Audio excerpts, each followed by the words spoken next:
ঘূর্ণিঝড় রিমালে বন্যা ও পরিবহন ব্যবস্থা ভেঙে পড়ায় সরবরাহ সংকটে বেড়েছে মাছের দাম।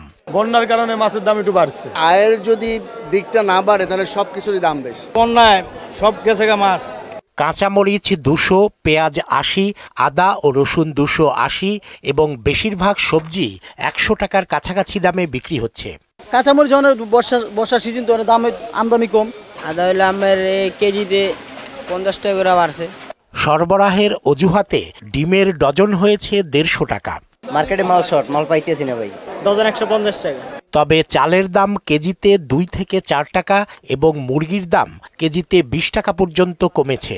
প্রতিটা চালে কেজি 2 হইতে 4 টাকা কমছে।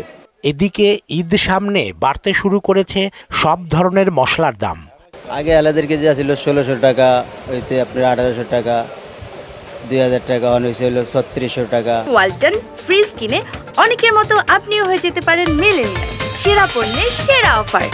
এনবিআর কাস্টমস ও ডলার সংকটের কারণে দাম বাড়ছে বলে জানান বাংলাদেশ পাইকারি মশলা ব্যবসায়ী সমিতির সভাপতি।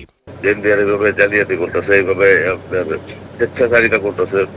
দেশের মধ্যে এক একটা জিনিস 50 টাকা ডিউটি, সেটা 500 টাকা করছে, 60 টাকাটা 600 টাকা করছে।